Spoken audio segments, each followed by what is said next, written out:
નમસ્કાર વિદ્યાર્થી મિત્રો, લિબર્ટી સ્કૂલના ઓનલાઈન ક્લાસમાં આપનું હાર્દિક સ્વાગત છે।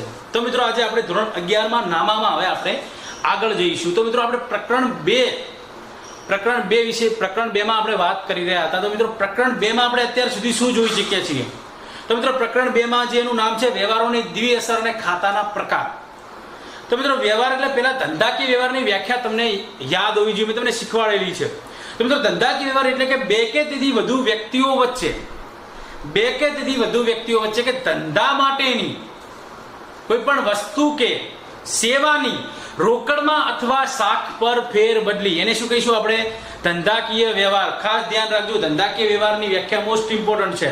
ધંધાકીય વ્યવહાર એટલે કે બે કે તેથી વધુ વ્યક્તિઓ વચ્ચેની ધંધા માટેની વસ્તુઓ કે સેવાની રોકડ કે શાખ પર ફેર બદલી। મતલબ રોકડ કે વસ્તુ તમે સામે, દાખલા તરીકે ધંધામાં વસ્તુનું વેચાણ કરતા હો તો તમે સામે એને વસ્તુ આપો છો અને તમે સામે શું લો છો? રોકડા નાણાં લો છો। તો મિત્રો ધંધાકીય વ્યવહારની વિશે વાત કરી હતી। ધંધાકીય વ્યવહારના થોડાક લક્ષણો હતા, એના વિશે આપણે સમજીએ। તો મિત્રો ધંધાકીય વ્યવહાર કેવો હોવો જોઈએ? તો પહેલા તો આર્થિક હોવો જોઈએ। ધંધાકીય વ્યવહારનું નાણાંમાં મૂલ્ય હોવું જોઈએ। ધંધાકીય વ્યવહાર રોકડ સ્વરૂપમાં, રોકડ કે ઉધાર સ્વરૂપમાં હોઈ શકે, અથવા ધંધાનો વ્યવહાર આંતરિક પણ હોઈ શકે અને બાહ્ય પણ હોઈ શકે। એવી રીતે આપણે ધંધાકીય વ્યવહારના પ્રકારો વિશે સમજી ચૂક્યા છીએ। જેવી રીતે ધંધાકીય વ્યવહારમાં રોકડ વ્યવહારની દ્રષ્ટિએ, ઉધાર વ્યવહારની દ્રષ્ટિએ દેવા લેણાનો સંબંધ ઉભો થાય। ઉધાર વ્યવહારમાં શું થાય? દેવા લેણાનો સંબંધ ઉભો થાય છે। એવી રીતે આપણે આર્થિક વ્યવહાર શીખ્યા હતા। તો મિત્રો આર્થિક વ્યવહાર એટલે શું? તો મિત્રો આર્થિક વ્યવહાર એટલે કે આર્થિક વ્યવહાર એટલે કે ધંધાના એવા વ્યવહારો જેમનું નાણાંમાં મૂલ્ય માપી શકાય, એને આર્થિક વ્યવહારો કહે છે। તો મિત્રો આર્થિક વ્યવહારો ધંધાની રીતે આપણે જોયું હતું કે ધંધાકીય વ્યવહાર બે પણ હોઈ શકે, આંતરિક અને બાહ્ય પણ હોઈ શકે। આ પણ આપણે સમજી ચૂક્યા છીએ। હવે આર્થિક વ્યવહારો પછી આજે આપણે શીખવાના છીએ બિન આર્થિક વ્યવહારો। આજે આપણે શું શીખવાના છીએ? બિન આર્થિક વ્યવહારો। તો મિત્રો બિન આર્થિક વ્યવહારો એટલે શું? તો મિત્રો બિન આર્થિક વ્યવહારો એટલે ધ્યાન રાખજો ખાસ। તો મિત્રો બિન આર્થિક વ્યવહારો શું થાય છે કે મેં તમને શીખવ્યું એ પ્રમાણે ધંધાના જે હિસાબી ચોપડામાં ફક્ત આર્થિક વ્યવહારો જ નોંધવામાં આવે છે। આટલું ખાસ ધ્યાન રાખજો। જ્યારે પણ તમે હિસાબી ચોપડામાં નોંધ કરતા હોય તો ફક્ત ને ફક્ત આર્થિક વ્યવહારોની જ નોંધ કરવામાં આવશે। બિન આર્થિક વ્યવહારોની નોંધ હિસાબી ચોપડામાં કરવામાં આવતી નથી। આટલું ખાસ ધ્યાન રાખજો। તો મિત્રો ધ્યાન રાખજો, બિન આર્થિક વ્યવહારોની હિસાબીની દ્રષ્ટિએ કોઈ જ મહત્વ નથી। તો મિત્રો બિન આર્થિક વ્યવહારો એટલે કે એવા વ્યવહારો, જેમ આપણે આર્થિક વ્યવહારોની વ્યાખ્યા શીખ્યા છીએ, તો મિત્રો બિન આર્થિક વ્યવહારો એટલે કે એવા વ્યવહારો જેમનું નાણાંમાં મૂલ્ય માપી શકાતું નથી। આર્થિક વ્યવહારોનું નાણાંમાં મૂલ્ય માપી શકાય છે, જ્યારે બિન આર્થિક વ્યવહારોનું નાણાંમાં મૂલ્ય માપી શકાતું નથી। હવે દાખલા તરીકે કોઈ એનું ઉદાહરણ જોવું હોય તો દાખલા તરીકે ઉદાહરણ આપેલું છે કે 1 મહિના પછી માલ મોકલવાનો ઓર્ડર મળ્યો। જ્યારે મિત્રો તમને આ શું છે? 1 મહિના પછી માલ મોકલવાનો ઓર્ડર મળ્યો। આવું કોઈ ઉદાહરણ આપણે બિન આર્થિક વ્યવહારનું ઉદાહરણ છે। બિન આર્થિક વ્યવહારો એટલે કે જેનું નાણાંમાં મૂલ્ય માપી શકાતું નથી। બિન આર્થિક વ્યવહારો એટલે કે જેનું નાણાંમાં મૂલ્ય માપી શકાતું નથી। તો બિન આર્થિક વ્યવહાર કયા કહેવાય? તો એનું ઉદાહરણ જોઈએ। 1 મહિના પછી માલ મોકલવાનો ઓર્ડર મળ્યો।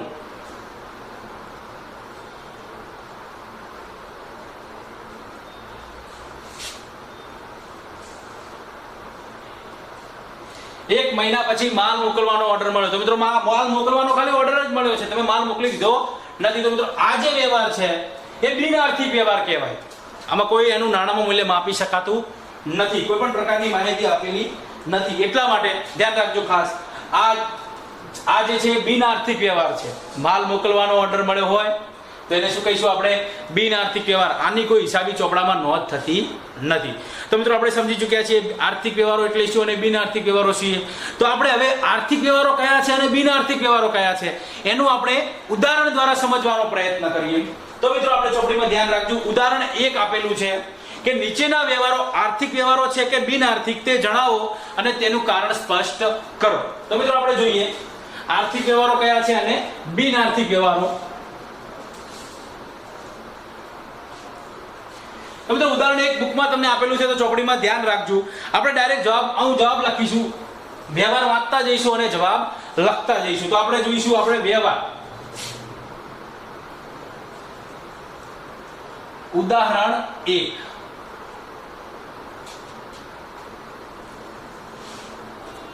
કારણ આર્થિક છે કે બિન આર્થિક એ પણ જણાવવાનું છે અને એનું કારણ પણ જણાવવાનું છે.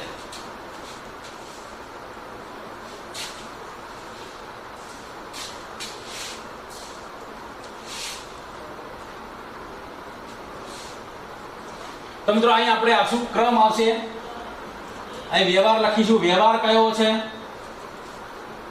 બરાબર. હવે આર્થિક છે કે બિન આર્થિક એ પણ લખીશું, અહીં આર્થિક, બિન આર્થિક, આર્થિક, બિન આર્થિક, અને પછી અહીં આપણે એનું કારણ લખીશું. તો મિત્રો ઉદાહરણ 1 સમજો, ધ્યાન રાખજો, આ વ્યવહાર કયો છે, આર્થિક છે કે બિન આર્થિક છે, એને આપણે કારણ સાથે જણાવવું પડશે. તો ઉદાહરણમાં જુઓ, ઉદાહરણ આપેલું છે પેજ નંબર 26 ઉપર. તો ઉદાહરણ 1 આપેલું છે તમને, નીચેના વ્યવહારો આર્થિક વ્યવહારો છે કે બિન આર્થિક તે જણાવો અને તેનું કારણ સ્પષ્ટ કરો. તો મિત્રો પહેલા નંબરમાં જોઈએ, પહેલા નંબરનું શું છે કે રૂપિયા 10,000 ની મિલકત ખરીદી. તો ક્રમમાં 1 આપી દેવાનું અને વ્યવહાર લખવાનો, રૂપિયા 10,000 ની મિલકત ખરીદી. વ્યવહાર અને રૂપિયા 10,000 ની મિલકત ખરીદી. તો મિત્રો આ વ્યવહાર આર્થિક છે કે બિન આર્થિક? અહીં શું ખરીદ્યું છે, જેનું નાણામાં મૂલ્ય માપી શકાય એને આર્થિક વ્યવહાર કહેવાય. તો મિત્રો શું થાય છે, 10,000 ની મિલકત ખરીદી છે. મિલકત શું છે આપણને ખબર નથી, પરંતુ એનું નાણામાં મૂલ્ય આપેલું છે. તો મિત્રો આ કયો વ્યવહાર છે, આર્થિક વ્યવહાર છે. તો આપણે અહીં આર્થિક લખીશું.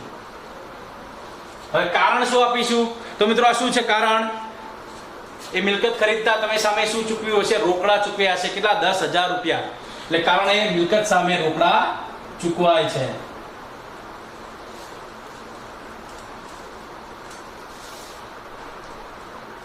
મિલકત સામે રોકડા ચૂકવાય છે. તો મિત્રો પહેલા નંબરનો જે વ્યવહાર છે એ આર્થિક વ્યવહાર છે. હવે આપણે બીજા નંબર પર વ્યવહાર જોઈએ. તો બીજા નંબરનો વ્યવહાર એવું કહે છે કે રૂપિયા 12,000 ની મિલકત રાધા પાસેથી શાક પર ખરીદી. ધ્યાન રાખજો ખાસ, 12,000 ની મિલકત રાધા પાસેથી શાક પર ખરીદી. આ પણ મિલકત જ ખરીદે છે, પણ કોના પાસેથી, રાધા પાસેથી. પણ તમને કીધું છે આ વ્યવહાર ઉધાર વ્યવહાર છે, શાક પર ખરીદે છે. જ્યારે ઉપરનો જે વ્યવહાર હતો એ રોકડ વ્યવહાર હતો, જ્યારે આ બીજા નંબરનો વ્યવહાર છે ઉધાર વ્યવહાર છે. એટલે રૂપિયા 12,000 ની મિલકત રાધા પાસેથી શાક પર ખરીદી. તો મિત્રો આ વ્યવહાર કયો છે, 12,000 ના નાણાનું મૂલ્ય આપેલું છે. તો મિત્રો આ વ્યવહાર કયો છે, આર્થિક વ્યવહાર છે. કારણ તમે તમારી જાતે લખી શકો છો, દેવાદાર લેણદારનો સંબંધ ઉભો થવાનો છે, કારણ કે શાક પર વ્યવહારનો છે, દેવા લેણાનો સંબંધ. કારણ કે તમે ઉધારે ખરીદ્યું છે, કીધું છે કે ઉધારે ખરીદેલું છે, એટલે મોટો શું થશે, દેવા લેણાનો સંબંધ ઉભો થશે. હવે આપણે ત્રીજા નંબર પર જઈએ. ત્રીજા નંબર પર શું આપેલું છે, રૂપિયા 20,000 માં મિલકત વેચી. હવે શું કરે છે, મિલકતનું વેચાણ થાય છે. પહેલા આપણે જોયું હતું ખરીદવાનું હતું, હવે વેચાણ થાય છે. તો રૂપિયા 20,000 માં મિલકત વેચી.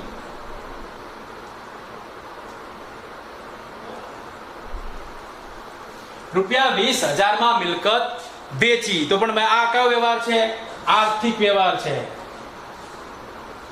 રૂપિયા 20,000 માં મિલકત વેચી, આર્થિક વ્યવહાર છે, જેનું નાણામાં મૂલ્ય આપેલું છે.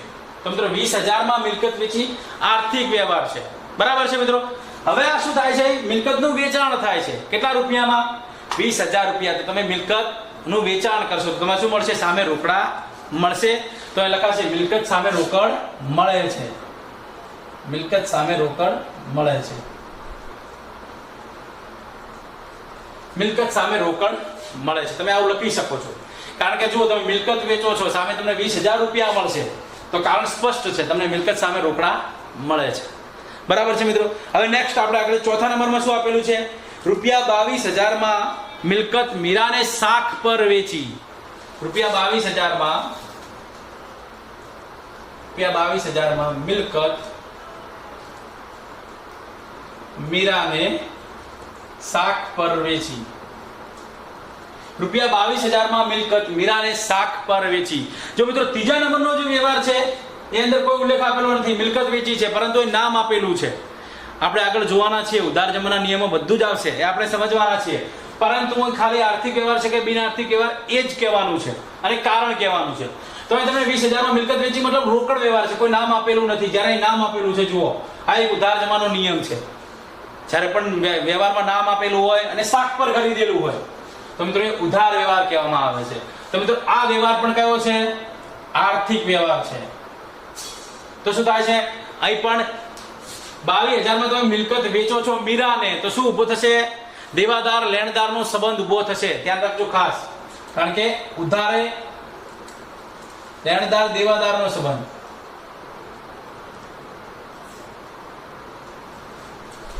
લેણદાર દેવાદારનો સંબંધ. આર્થિક વ્યવહાર તો છે જ, પરંતુ ઉધાર વ્યવહાર છે. આર્થિક વ્યવહારમાં પણ ઉધાર વ્યવહાર. બરાબર છે મિત્રો? હવે આપણે આગળ જઈએ 5 નંબર પર. તો 5 નંબર શું કહે છે? ધ્યાન રાખજો ખાસ. 5 નંબર એવું કહે છે કે ₹8,000 મજૂરીના ચૂકવ્યા. તો લખીશું આપણે વ્યવહારમાં ₹8,000 મજૂરીના ચૂકવ્યા.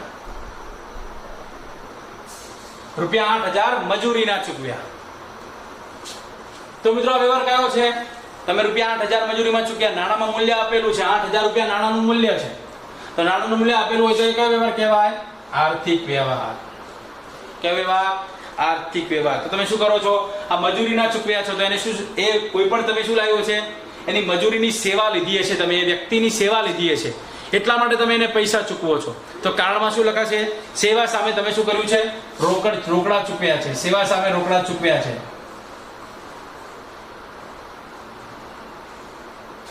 સેવા સામે રોકડા ચૂકવ્યા છે. બરાબર છે મિત્રો? આ મજૂરીના ચૂકવ્યા છે મતલબ તમે એની મજૂરીનો લાભ લીધો છે, એની સેવાનો લાભ લીધો છે, એટલા માટે તમે એને પૈસા ચૂકવો છો.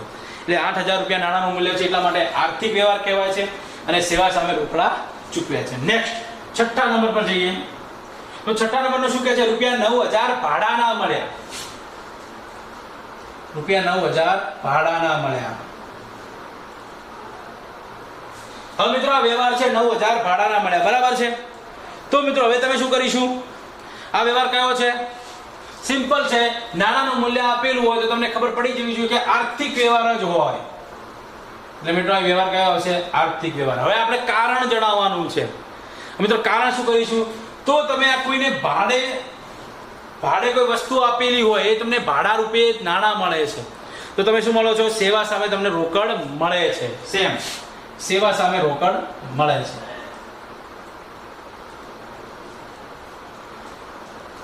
સેવા સામે રોકડ મળે છે. બરાબર છે મિત્રો? અહીં શું મળે છે? ₹9,000 ભાડાના મળ્યા. તમે કોઈ વસ્તુ ભાડે આપેલી હોય, દુકાન ભાડે આપેલી હોય, ગમે તે, એના રૂપિયા તમને ભાડાના મળે છે. તો મિત્રો આર્થિક વ્યવહાર છે અને એનું કારણ શું છે?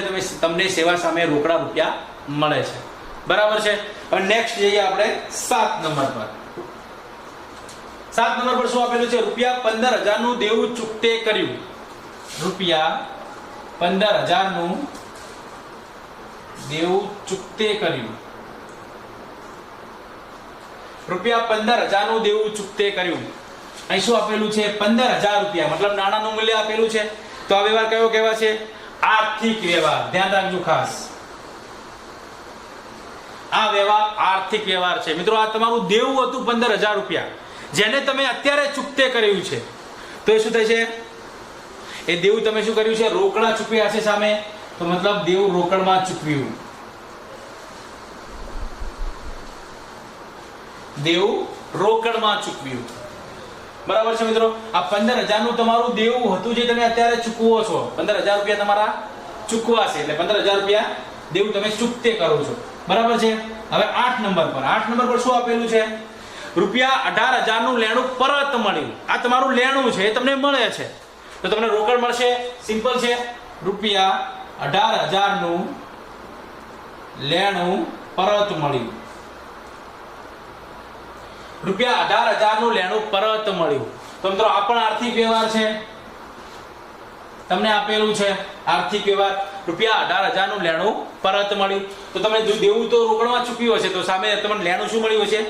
લેણું રોકડમાં મળ્યું હશે. તો લેણું રોકડમાં મળ્યું. લેણું રોકડમાં મળ્યું. બરાબર છે મિત્રો? હવે નેક્સ્ટ જઈએ. નેક્સ્ટ શું કહે છે? નેક્સ્ટ વ્યવહાર એવું કહે છે કે ₹10,000 ના માલના ઓર્ડરનું વચન મળ્યું. તો લખવું પડશે 10,000 ના માલના ઓર્ડરનું વચન મળ્યું. 9 નંબર છે ને, 9 નંબર ₹10,000 ના માલના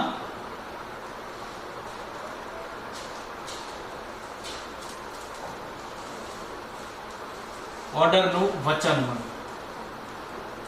₹10,000 ના માલના ઓર્ડરનું વચન મળ્યું. મિત્રો વચન મળ્યું છે તમને ઓર્ડર આપી દીધો હોય, આ ઓર્ડર આપેલું નથી. મિત્રો ધ્યાન રાખજો ખાસ, ₹10,000 ના માલના ઓર્ડરનું વચન મળ્યું છે. અમે તમને ઓર્ડર આપીશું પણ આપી દીધો નથી.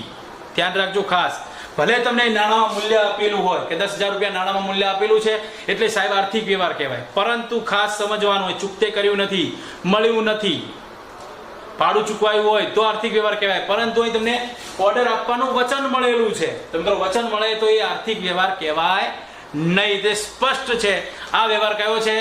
બિન આર્થિક વ્યવહાર છે. તો આપણે બિન આર્થિક લખીશું.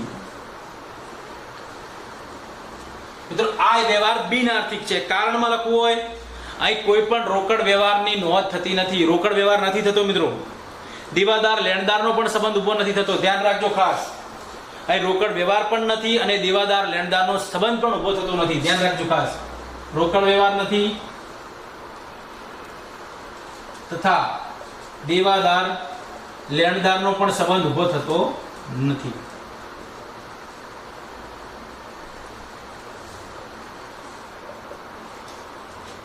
રોકડ વ્યવહાર પણ નથી અને દેવાદાર લેણદારનો પણ સંબંધ પણ નથી. એટલે આવું ના હોય તો એ બિન આર્થિક વ્યવહાર કહેવાય. સમજો સારી રીતે. બીજા ઉદાહરણ જોઈએ. બીજું આપણે જોઈએ નેક્સ્ટ 10 નંબરમાં. તો 10 નંબરમાં શું છે મિત્રો? એક મિલકત ખરીદવાનું આયોજન કર્યું. એક મિલકત ખરીદવાનું આયોજન કર્યું. ધ્યાન રાખજો ખાસ, અહીં આયોજન જ કર્યું છે. એક મિલકત ખરીદવાનું આયોજન કર્યું.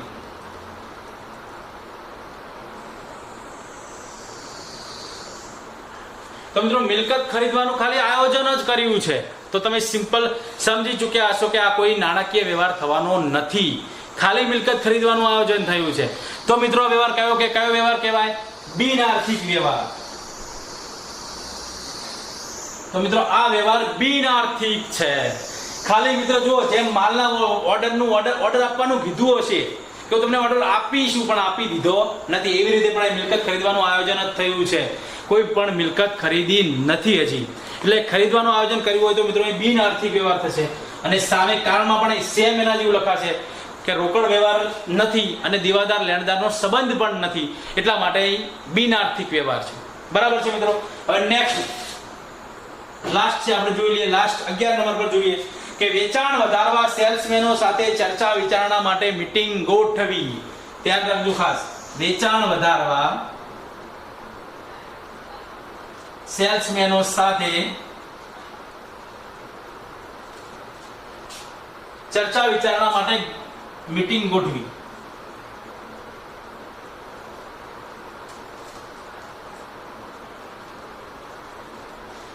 મિત્રો સમજો ખાસ, અહીં શું આપેલું છે? 11મો વ્યવહાર શું કહે છે કે વેચાણ વધારવા સેલ્સમેનો સાથે ચર્ચા વિચારણા માટે મીટિંગ ગોઠવી છે. હવે મીટિંગ ગોઠવી છે મિત્રો, તો અહીં ક્યાંથી એની હિસાબે ચોપડે નોંધ થાય? તો મિત્રો આવા વ્યવહારોની હિસાબે ચોપડે નોંધ થતી નથી. આ મીટિંગ તો તમે કરે છો, એમાં ક્યાં નાણાંનું મૂલ્ય આપેલું છે? ક્યાં દેવાદાર લેણદારનો સંબંધ ઉભો થાય છે? તો મિત્રો સરળ રીતે તમે સમજી શકો છો કે આ વ્યવહાર કયો છે? બિન આર્થિક વ્યવહાર છે.